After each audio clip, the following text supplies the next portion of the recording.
Satan in heaven, before his rebellion, was a high and exalted angel, next in honor to God's dear Son.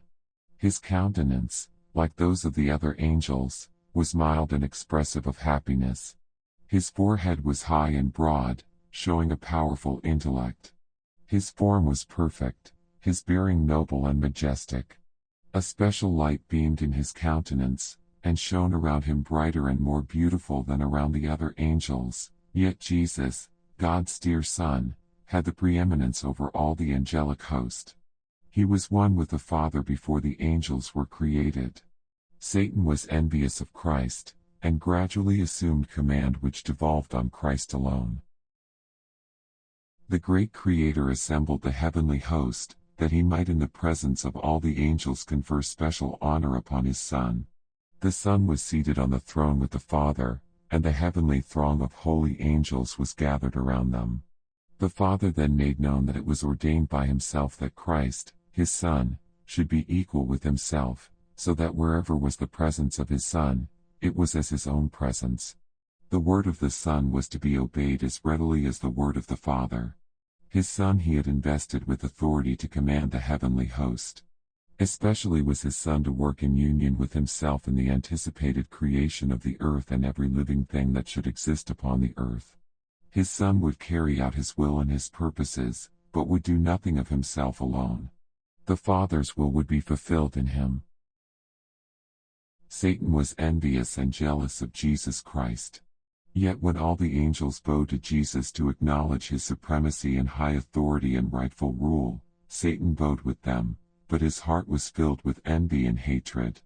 Christ had been taken into the special counsel of God in regard to his plans, while Satan was unacquainted with them.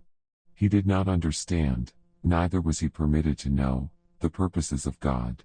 But Christ was acknowledged sovereign of heaven, his power and authority to be the same as that of God himself. Satan thought that he was himself a favorite in heaven among the angels. He had been highly exalted, but this did not call forth from him gratitude and praise to his Creator. He aspired to the height of God himself. He gloried in his loftiness. He knew that he was honored by the angels. He had a special mission to execute. He had been near the great Creator, and the ceaseless beams of glorious light enshrouding the eternal God had shone especially upon him. Satan thought how angels had obeyed his command with pleasurable alacrity. Were not his garments light and beautiful? Why should Christ thus be honored before himself? He left the immediate presence of the Father, dissatisfied, and filled with envy against Jesus Christ. Concealing his real purposes, he assembled the angelic host. He introduced his subject, which was himself. As one aggrieved, he related the preference God had given Jesus to the neglect of himself. He told them that henceforth all the sweet liberty the angels had enjoyed was at an end. For had not a ruler been appointed over them, to whom they from henceforth must yield servile honor? He stated to them that he had called them together to assure them that he no longer would submit to this invasion of his rights and theirs, that never would he again bow down to Christ, that he would take the honor upon himself which should have been conferred upon him, and would be the commander of all who would submit to follow him and obey his voice. There was contention among the angels. Satan and his sympathizers were striving to reform the government of God. They were discontented and unhappy because they could not look into his unsearchable wisdom and ascertain his purposes in exalting his Son Jesus, and endowing him with such unlimited power and command. They rebelled against the authority of the Son. Angels that were loyal and true sought to reconcile this mighty, rebellious angel to the will of his Creator. They justified the act of God in conferring honor upon Jesus Christ, and with forcible reasoning sought to convince Satan that no less honor was his now than before the Father had proclaimed the honor which he had conferred upon his Son. They clearly set forth that Jesus was the Son of God, existing with him before the angels were created, and that he had ever stood at the right hand of God, and his mild, loving authority had not heretofore been questioned, and that he had given no commands but what it was joy for the heavenly host to execute. They urged that Christ's receiving special honor from the Father, in the presence of the angels, did not detract from the honor that he had heretofore received. The angels wept. They anxiously sought to move Satan to renounce his wicked design and yield submission to their Creator, for all had heretofore been peace and harmony, and what could occasion this dissenting, rebellious voice? Satan refused to listen. And then he turned from the loyal and true angels, denouncing them as slaves. These angels, true to God, stood in amazement as they saw that Satan was successful in his effort to excite rebellion. He promised them a new and better government than they then had, in which all would be freedom. Great numbers signified their purpose to accept Satan as their leader and chief commander. As he saw his advances were met with success, he flattered himself that he should yet have all the angels on his side, and that he would be equal with God himself, and his voice of authority would be heard in commanding the entire host of heaven.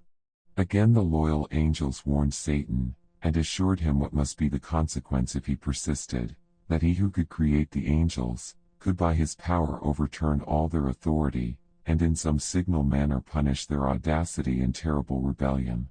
To think that an angel should resist the law of God which was as sacred as himself.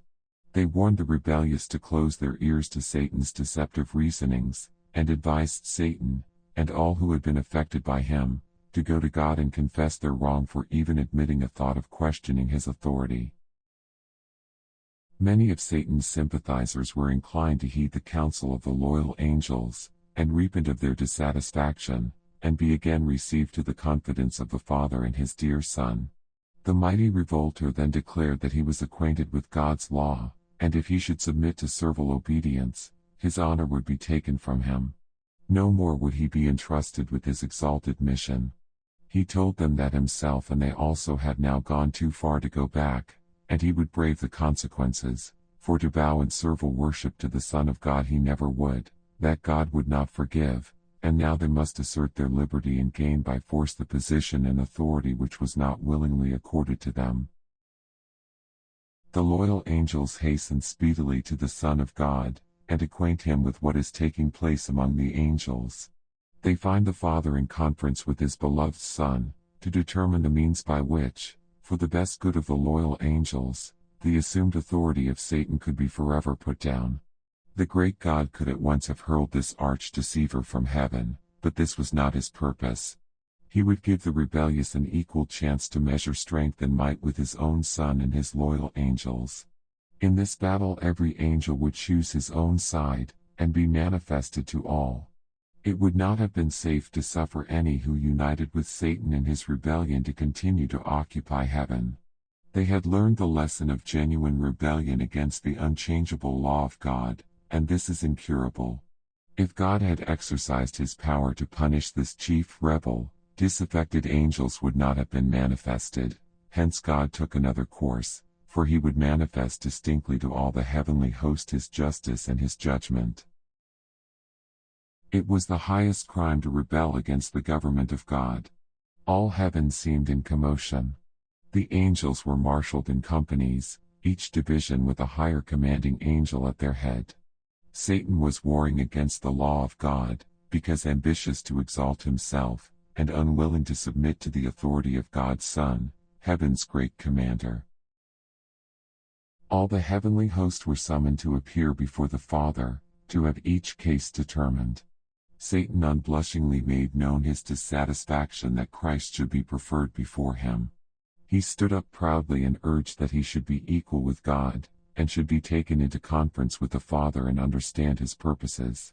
God informed Satan that to his Son alone he would reveal his secret purposes, and he required all the family in heaven, even Satan, to yield him implicit, unquestioned obedience, but that he, Satan, had proved himself unworthy a place in heaven. Then Satan exultingly pointed to his sympathizers, comprising nearly 1/2 of all the angels, and exclaimed, "These are with me. Will you expel these also, and make such a void in heaven?" He then declared that he was prepared to resist the authority of Christ, and to defend his place in heaven by force of might, strength against strength. Good angels wept to hear the words of Satan, and his exulting boasts. God declared that the rebellious should remain in heaven no longer. Their high and happy state had been held upon condition of obedience to the law which God had given to govern the high order of intelligences. But no provision had been made to save those who should venture to transgress his law. Satan grew bold in his rebellion, and expressed his contempt of the Creator's law. This Satan could not bear. He claimed that angels needed no law, but should be left free to follow their own will, which would ever guide them right, that law was a restriction of their liberty, and that to abolish law was one great object of his standing as he did.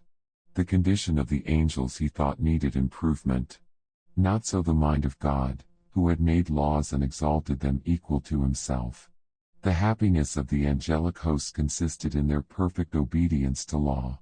Each had his special work assigned him, and until Satan rebelled, there had been perfect order and harmonious action in heaven. Then there was war in heaven. The Son of God, the Prince of Heaven, and his loyal angels, engaged in conflict with the arch-rebel and those who united with him. The Son of God and true, loyal angels prevailed, and Satan and his sympathizers were expelled from heaven. All the heavenly host acknowledged and adored the God of justice. Not a taint of rebellion was left in heaven. All was again peaceful and harmonious as before. Angels in heaven mourned the fate of those who had been their companions in happiness and bliss. Their loss was felt in heaven. The Father consulted Jesus in regard to at once carrying out their purpose to make man to inhabit the earth. He would place man upon probation to test his loyalty, before he could be rendered eternally secure. If he endured the test wherewith God saw fit to prove him, he should eventually be equal with the angels. He was to have the favor of God, and he was to converse with angels, and they with him. He did not see fit to place them beyond the power of disobedience.